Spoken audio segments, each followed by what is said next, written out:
is coming up really, really fast. So if learning Italian is your New Year's resolution for 2025 and you want to actually start taking steps towards becoming conversational, then just keep on watching. Ciao, mi chiamo Maria. I learned Italian from scratch so I could speak with my family over in Calabria.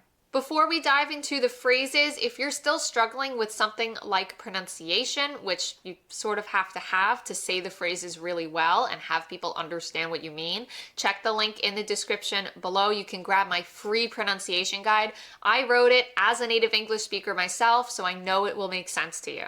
Again, that link is in the description, or you could just comment free guide and I'll send it over. So with that all said, here's your plan to learn Italian in 2025.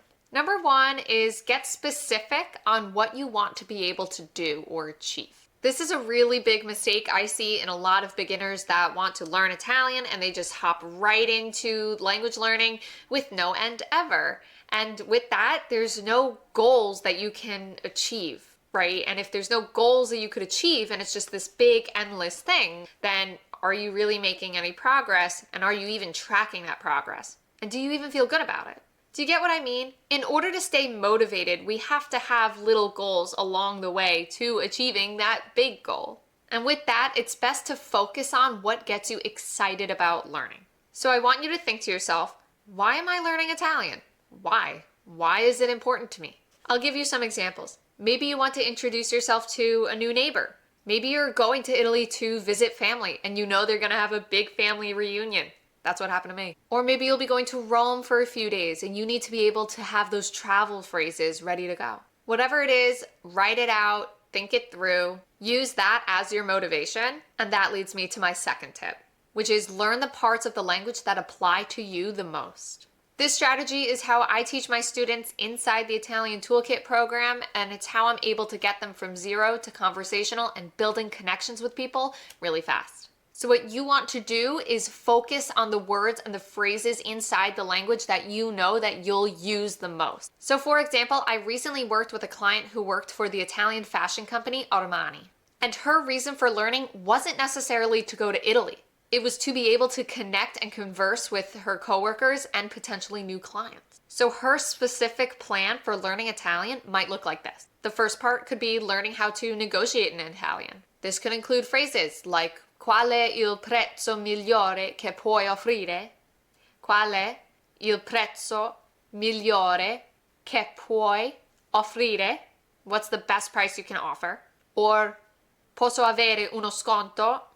Could I have a discount? She also needed to learn phrases around business and networking. For example, mi piacerebbe collaborare con voi. Mi piacerebbe collaborare con voi. I would like to collaborate with you. Or parliamo del progetto. Parliamo del progetto. Let's talk about the project. And with that, she would also build vocabulary around her skills in the fashion world. Terms like moda, fashion, collezione, collection, and stilista, designer. So that way she can confidently discuss products and trends with clients or existing coworkers. Learning Italian is different for everybody. And I'm not just talking about the way that we learn, because that's different too, but I'm also talking about what gets us motivated to learn, what we are most likely to use in our daily lives. And that's what we should focus on when it comes to learning. My third step here to get you learning Italian in 2025 is, it sounds really obvious, but it's to have somewhere to take notes. When you're learning a new language, you are constantly being exposed to new words, phrases, rules, conjugations, concepts, everything. And we've all fallen for this trap where we just assume that we'll remember it and we'll be like, oh, okay, got it, saved for next time. No, that's not how it works.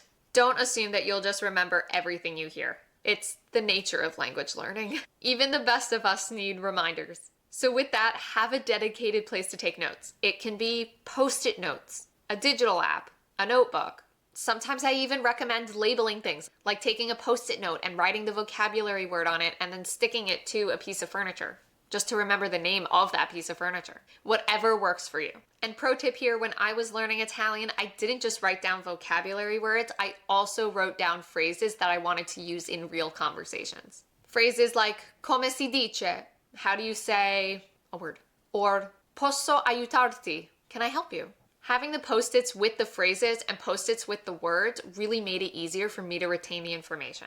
And with that, everybody learns differently, so I want to ask you, what style of learning is best for you? What works for you? Is it auditory? Is it writing? Let me know. My fourth tip to get you learning Italian in 2025 is to set a regular practice schedule. So even if it's like as little as twice a week, you want to stay consistent as much as you can. We've all been in that situation where we are ready to speak Italian, and then when the time comes, we just blank and the words don't come out. And that's not necessarily a lack of knowing what to say. It's more so just a lack of having practiced it before. So the more that you're able to think in a language and get in that mindset, the more confident and ready you'll feel when that time to speak does come. And you don't have to dedicate like an entire hour opening up a textbook and reading Italian words. Like, that's not a fun way to learn, so I don't recommend that. It's much more effective and enjoyable to learn a little bit of Italian throughout your daily routine. And it's what a lot of my students do inside the Italian Toolkit. For example, I know one of my students practices his Italian every morning while having coffee. So something like reviewing vocabulary during a lunch break, or listening to an Italian radio show or podcast on your way home from work. It's really not about doing it all at once and sitting down and dedicating like 3 hours to learning Italian. That's not how we should be learning. It's more so about finding small pockets of time throughout your everyday life and then making the most of them, throwing in a little bit of Italian here, a little bit of Italian there. And that also keeps you consistent. And so my fifth tip, which is arguably the most important one here, and it ties into all the other ones, is to immerse yourself as best you can in a way that suits your life. It's undeniably a fact that immersing yourself in a language is the best way to learn. The good news is that you can do it at home. You don't need to physically be in Italy to immerse yourself, although it's easier. Our goal here, and I'm referencing all the other tips that I've stated so far in this video, is to make Italian a regular part of your routine so it feels natural to you. You could create your own little Italian environment as best you can right where you are. For example, I have a friend who learned a language by changing his phone setting from English to Italian. So every day he was exposed to Italian and all the words that come with a phone. Something else could be just simply listening to Italian music or Italian podcasts. There's a lot of great ones out there. Or maybe before bed or after dinner when you watch TV, you could watch an Italian show with subtitles. If you have a favorite one, comment it below. I would love to hear it. Or actually, it could even be something really simple, like following Italian influencers on social media.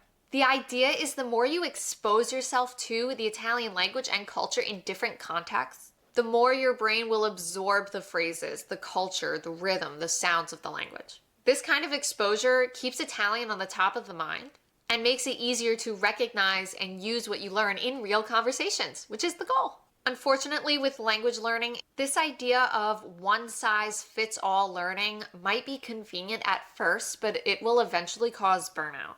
Because you'll feel like you're learning things you should know, but then when it comes time for a real conversation with somebody, what you learned doesn't actually fit what you might want to say. And it won't help you connect in the way that you want to. We're all unique in our own very special way, and language learning should be just as unique to you. This is my philosophy as a teacher, and we use these strategies inside the Italian Toolkit program. So if you like the style of learning the specific Italian that you would want to know for a conversation, and you want to learn how to use it to truly connect with people, then click the link below for my free beginner's lesson in Italian for English speakers. It's a great first step, and you'll feel like you're starting the new year out on the right path. I'll be back next week with a new video on how to become conversational and connect in Italian as a native English speaker. So please make sure to subscribe, I really appreciate it, and click the notification bell so you don't miss out when I post a new video. And if you're ready to dive right into language learning, you can watch my next video right here. Ci vediamo e felice anno nuovo! Ciao!